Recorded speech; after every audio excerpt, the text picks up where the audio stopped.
dire que les présences autour de cette table ronde justifient et signifient le SADEN. La vocation du SADEN, c'est de mettre tout ce beau monde, cet écosystème-là ensemble pour discuter de la question entrepreneuriale. Sur le fond, nous sommes partis, comme l'a dit madame, d'un certain nombre de constats, de rencontres, les porteurs de projets, à travers une enquête sur le terrain, les difficultés de l'admission d'un certain nombre de questionnaires auprès de ces porteurs. Nous avons de l'autre côté rencontré les banques pour parler des questions de financement qui ont aussi, je ne vais pas peut-être revenir sur quelques difficultés que les porteurs rencontrent pour gagner un temps parce que madame en a beaucoup exposé. Les banques vous diront nous payons à l'État qui demande des bons de trésor. Et donc l'argent pour nous qui sert à financer l'entrepreneuriat ou à financer l'investissement est repris aux côtés de l'État en bons de trésor. Ça, c'est un financement qui est outre, peut-être qui empêche les banques à financer l'entrepreneuriat.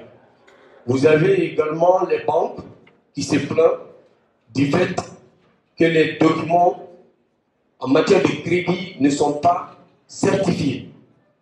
Une banque te dira, nous avons rencontré un client à qui on a fait un crédit, il a déposé un titre foncier, nous sommes allés, quand on a eu des différends avec le client, le titre foncier était faux. Ou il y avait quelqu'un d'autre qui avait le même titre.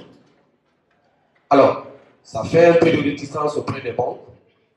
Bien entendu, en Guinée, on sait que le financement de ces projets ou de ces porteurs de projets ne sont pas une ligne de conduite des banques parce que le financement, les projets, il n'y a pas de banque de financement.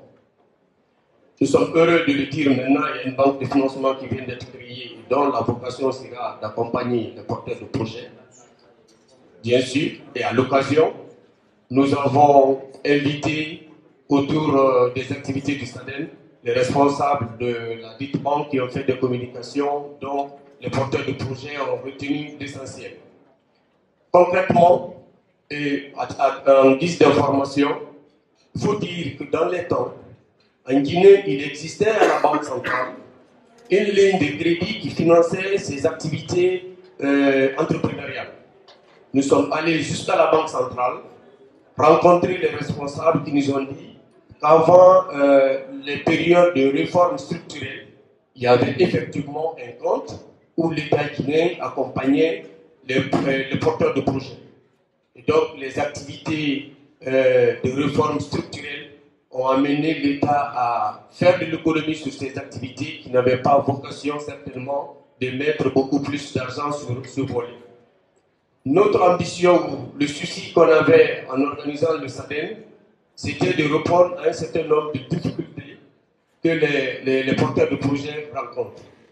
Nous sommes allés également à faire un certain nombre d'études, à comprendre par exemple qu'au Sénégal, les porteurs de projets avaient un certain nombre de bureaux, des espaces réduits avec un certain nombre de cloisonnements, où dans chaque bureau, vous avez l'eau, l'électricité, le Wi-Fi à haut débit, l'espace et une petite table gratuite.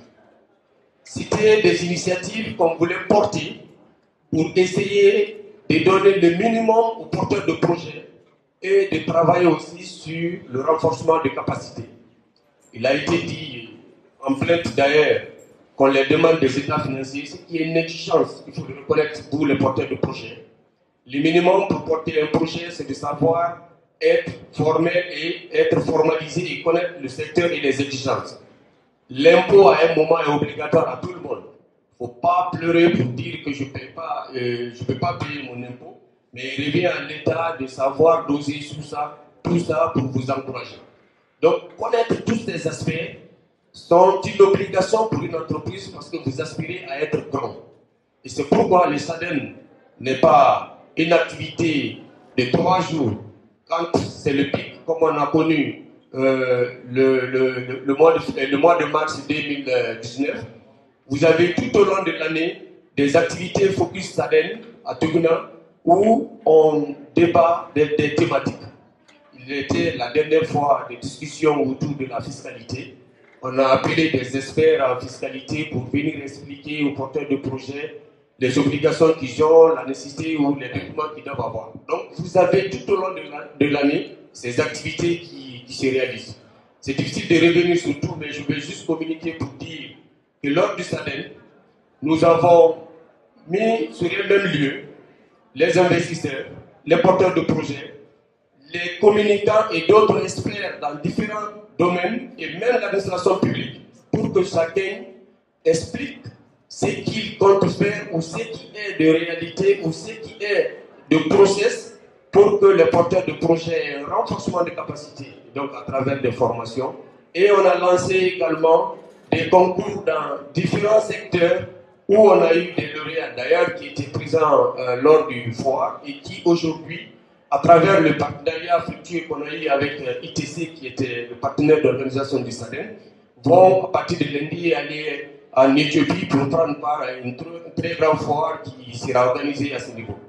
Nous sommes vraiment en manque de temps, c'est toute une communication qu'il faut avoir sur le SADEN, mais je voulais terminer pour dire que le prochain SADEN prévu le mois de mars sera sur l'agriculture et donc l'entrepreneuriat agricole et les chaînes de valeur et tout. Et le SADEN au-delà de Conakry, qui bénéficie d'un nombre fou de jeunes qui s'intéressent à l'activité. Le SADEN est national.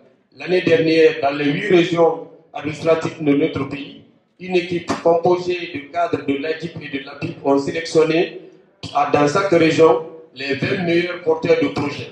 Et cette année, dès le mois de février à venir, le SADEN régional commencera par la région de Kindia avant de s'étendre sur la région de Kankan pour sélectionner les porteurs de projets de l'intérieur du pays. Et on va clôturer à travers le grand SADEN qui aura lieu en mars 2020 à venir. Ce n'est pas un signal que j'ai pas assez de temps, je suis désolé. Je vous remercie. Voilà, à l'instant, c'était M. Sekou Bamara, directeur général de l'ADI, président du comité d'organisation du SADEN. C'était Spot qui l'a fait passer.